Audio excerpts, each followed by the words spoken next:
विकास और विरासत की एक नई आभा देश के अंदर देखने को मिल रही है।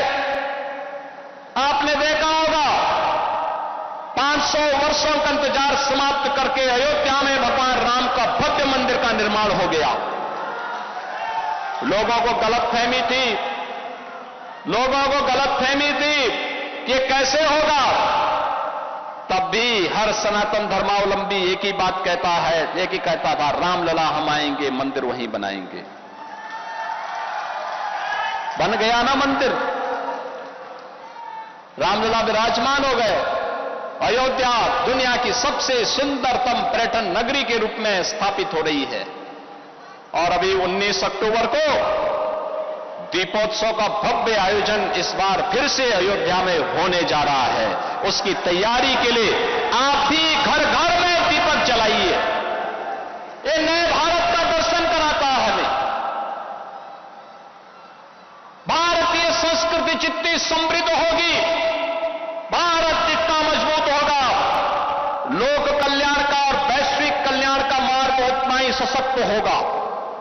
आज प्रधानमंत्री मोदी जी के नेतृत्व में ये नया भारत दुनिया को यही संदेश दे रहा है। लेकिन कुछ लोग हैं जिनको शांति अच्छी नहीं लगती, कल्याण अच्छा नहीं लगता। जब भी कोई हिंदू पर्व और त्योहार आता है, उनको गर्मी आने लगती है और उनकी गर्मी को शांत करने के लिए हमें डेंटिंग पेंटिंग का सहारा लेना पड़ता है। बहनों और भाइयों, आपने देखा होगा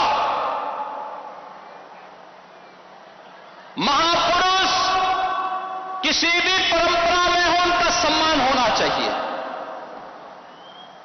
आस्था अंतःकरण का विषय है, प्रदर्शन का विषय नहीं हो सकता। जिसकी जो आस्था है, अपनी आस्था के अनुसार अपने कार्यक्रमों को संपन्न करे, किसी को आपत्ति नहीं होगी।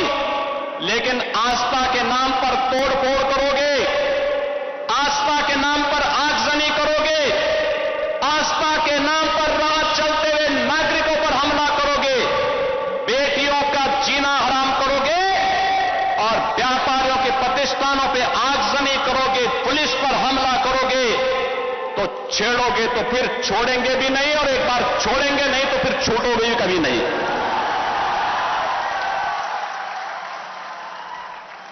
आपने देखा होगा, एक तरफ इस्लाम के में कहते हैं कि हम बुत परस्ती का विरोध करते हैं, ये उनका विषय है, उनका दर्शन है, उनकी फिलॉसफी है। हम तो मूर्ति पूजक हैं, भगवान की उपासना करते हैं। साकार ब्रह्म का भी और निराकार ब्रह्म की भी उपासना सनातन धर्म की इसकी इजाजत देता हमें। और इस्लाम का अनुयायी कहता है कि हम बुत परस्ती का विरोध करते हैं, उससे वे नफरत करते हैं।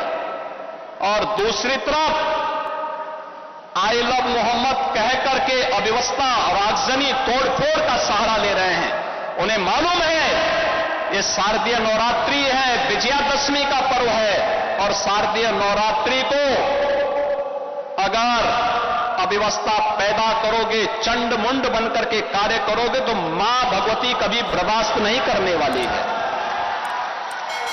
मां भगवती तो ऐसे चंड और मुंडों को रोकने का ही कार्य करती है। इसीलिए सभी सनातन धर्मावलंबी मां भगवती दुर्गा की पूजा इसीलिए करती है जिससे शक्ति अर्जित कर सके। आपका उपासना आपका विषय, अंतःकरण का विषय होना चाहिए, चौराहे पर प्रदर्शन करने का विषय नहीं होना चाहिए। और इसीलिए हम लोगों ने कहा कि धर्मस्थलों पर माइक बंद होने चाहिए, अपने परमिशंस में आप बजाइए, दूसरों का जीना हराम बंद करिए। और ये प्रतिबंध उत्तर प्रदेश में यथावत रहेगा। बहनों और भाइयों, अराजकता स्वीकार्य नहीं, कतई स्वीकार्य नहीं। हम सम्मान सबको देंगे, सुरक्षा सबको देंगे, लेकिन अगर किसी ने सुरक्षा के साथ खिलवाड़ करने का दुस्साहस किया, निर्दोष नागरिकों पर हमला किया, बेटी की सुरक्षा और व्यापारी के प्रति प्रतिष्ठानों में आगजनी करने का दुस्साहस किया तो उसको ही नहीं, उसकी कई पीढ़ियों के सामने ऐसी कार्रवाई करेंगे कि उनके लिए एक नजीर बन जाएगा। ये जानते हैं कि पर्व और त्योहार उत्साह और उमंग का समय होता है। हर हिंदू परिवार जुड़ता है, साल भर की अपनी पूंजी को इस उत्साह के साथ समाज के साथ मिल बांट करके अपनी खुशी को मनाता है। कोई हिंदू, कोई सनातन धर्मावलंबी भेदभाव नहीं करता किसी के साथ, कोई भी उसके साथ मिलकर के पर्व और त्योहार मना सकता है, कोई दिक्कत नहीं। लेकिन पर्व और त्योहारों में व्यवधान, पर्व और त्योहारों के समय माहौल खराब करना, ये स्वीकार्य नहीं।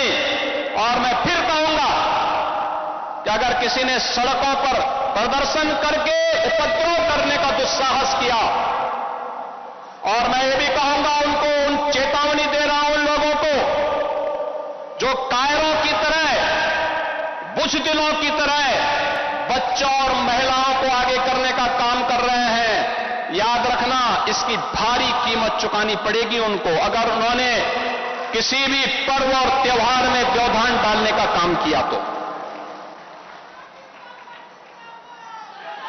एक और डबल इंजन की सरकार विकास करा रही है। आपने देखा होगा मंच पर भी हमने हर जाति, हर समुदाय के लोगों को यहां पर सरकार की कल्याणकारी योजनाओं के साथ जोड़ने का काम किया है। कोई भेदभाव नहीं किया, कोई भेदभाव नहीं किया। अनुसूचित जाति के भी थे, पिछड़ी जाति के भी थे, ब्राह्मण भी थे। हर एक को सुविधा मिलनी चाहिए, सम्मान मिलना चाहिए, संरक्षण मिलना चाहिए। अगर गरीब है तो सरकार का संसाधन का पूरा लाभ उसको प्राप्त होना चाहिए। और मुस्लिम भी थे, कोई भेदभाव तो नहीं किया। सबका साथ और सबके विकास के साथ सरकार कार्य कर रही है। सड़क बन रही है, श्रावस्ती में एयरपोर्ट बन रहा है। आप याद करिए, इतना बड़ा एयरपोर्ट, आने वाले समय में बड़े बड़े जहाज श्रावस्ती में उतरेंगे तो देश और दुनिया का टूरिस्ट यहां पे आएगा, विकास श्रावस्ती का होगा। लेकिन कुछ लोगों को विकास अच्छा नहीं लगता, कुछ लोगों को विकास अच्छा नहीं लगता। वे लोग तालिबानी व्यवस्था पे विश्वास करते हैं। वे लोग आज भी दारुल इस्लाम में विश्वास करते हैं।